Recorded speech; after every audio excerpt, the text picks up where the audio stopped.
കേരളത്തിലും കന്യാസ്ത്രീകൾക്കെതിരെ മനുഷ്യക്കടത്ത് കേസ് ചുമത്തി 2021 തൃശൂർ റെയിൽവേ സ്റ്റേഷനിൽ വെച്ചായിരുന്നു കേസിനാസ്പദമായ സംഭവം. ധൻബാദ് ആലപ്പി എക്സ്പ്രസിൽ ജാർഖണ്ഡിൽ നിന്നുള്ള 3 കുട്ടികളെ കൊണ്ടുവന്നതിൽ 2 കന്യാസ്ത്രീകൾക്കെതിരെയാണ് കേസെടുത്തത്. ട്രെയിനിൽ 3 പെൺകുട്ടികളുമായി വരുന്നത് കണ്ട് CWCക്ക് തൃശൂർ സ്വദേശിനിയായ യുവതി നൽകിയ പരാതിയിലായിരുന്നു ഈ കേസ്.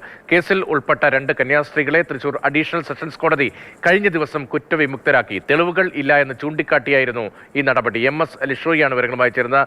ലിഷോ, ഇപ്പോൾ കേരളത്തിൽ നിന്നുള്ള കന്യാസ്ത്രീകളെ വലിയ ഗൗരവമുള്ള കുറ്റങ്ങൾ ചുമത്തി മനുഷ്യക്കടത്ത് ഉൾപ്പെടെ ചുമത്തിക്കൊണ്ട് ജയിലിലടച്ച സംഭവത്തിൽ ഭരണ പ്രതിപക്ഷ ഭേദമില്ലാതെ പ്രതിഷേധം ഉയരുകയാണ്. പക്ഷേ ഏറെക്കുറെ സമാനമായ സംഭവം 2021 തൃശൂർ റെയിൽവേ സ്റ്റേഷനിൽ വെച്ച് ധൻബാദ് ആലപ്പി എക്സ്പ്രസിൽ ജാർഖണ്ഡിൽ നിന്ന് 3 കുട്ടികളുമായി വന്ന കന്യാസ്ത്രീകൾക്കെതിരെ സമാനമായ കേസ് എടുത്തിട്ടുണ്ടല്ലോ കോടതിക്ക്. പക്ഷേ പിന്നീട് അവർ കുറ്റവാളികളല്ല എന്ന് ബോധ്യപ്പെടുകയും ചെയ്തു. ഈ കേസിന്റെ ഒരു പശ്ചാത്തലം എന്താണ്?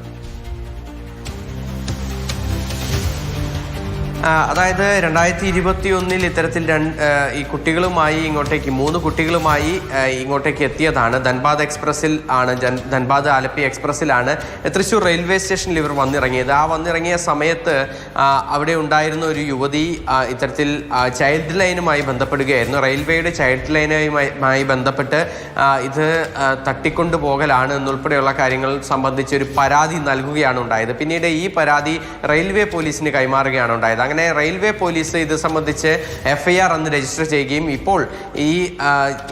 ഇപ്പോൾ ഈ ചർച്ചകൾക്കൊക്കെ കാരണമാകുന്ന അതേ വകുപ്പുകൾ തന്നെ ഇന്നിപ്പോൾ BNSലാണെങ്കിൽ അന്ന് IPCയിൽ 370 വകുപ്പ് പ്രകാരമാണ് മനുഷ്യക്കടത്തിന് കേസെടുത്തത്. FIR രജിസ്റ്റർ ചെയ്യുകയും 2 കന്യാസ്ത്രീകൾക്കെതിരെ കേസെടുക്കുകയും ചെയ്തു. പിന്നീട് നടത്തിയ നിയമ പോരാട്ടത്തിനൊടുവിൽ ഇപ്പോൾ അവർ കുറ്റവിമുക്തരായി. തൃശൂർ ജില്ലാ സെഷൻസ് കോടതിയിൽ നിന്ന് ഇത്തരത്തിൽ കുറ്റവിമുക്തരാക്കിക്കൊണ്ടുള്ള ഒരു വിധിയും ഇപ്പോൾ പുറപ്പെടുവിച്ചിട്ടുണ്ട്. കഴിഞ്ഞ ദിവസമാണ് ആ വിധി ഉണ്ടായിരിക്കുന്നത്. ഏതായാലും കേരളത്തിലും സമാനമായ രീതിക്ക് കേസെടുത്തിട്ടുണ്ട് എന്നുള്ളതും അതിനോടൊപ്പം തന്നെ അതിനുശേഷം പക്ഷേ വൈരുദ്ധ്യം സഭകൾ ചൂണ്ടിക്കാണിക്കുന്നുണ്ടോ? ഇപ്പോൾ ഈ കേസെടുത്ത സംഭവങ്ങളുമായി ചേർത്ത് ആ വൈരുദ്ധ്യം ചൂണ്ടിക്കാണിക്കുന്നുണ്ടോ? കേരളത്തിലും സമാനമായി കേസെടുത്തിരുന്നു, ഇതേ നിലപാട് ഇപ്പോൾ ഛത്തീസ്ഗഡ് പോലീസും സർക്കാരും സ്വീകരിച്ച അതേ നിലപാട് ഇവിടെയും ഉണ്ടായി എന്ന വൈരുദ്ധ്യം അവർ ഈ സംഭവം ഉണ്ടായപ്പോഴാണ് വീണ്ടും പുറത്തു പറയുന്നത്. ഇതുമായി ബന്ധപ്പെട്ട് യാതൊരു പ്രതികരണത്തിനും ഇതുവരേക്കും സഭാ നേതൃത്വം തയ്യാറായിട്ടില്ല. ഈ സിസ്റ്റർമാരുമായി, അതായത് അന്നത്തെ ഈ കേസിൽ ഉൾപ്പെട്ടവരുമായി നമ്മൾ ബന്ധപ്പെടാനായി അവർ അന്നുണ്ടായിരുന്ന കോൺവെന്റുകളിൽ പോയിരുന്നു. പക്ഷേ അവർ മാധ്യമങ്ങളുമായി സംസാരിക്കാനോ കാണാനോ ഒന്നും തന്നെ കൂട്ടാക്കിയില്ല.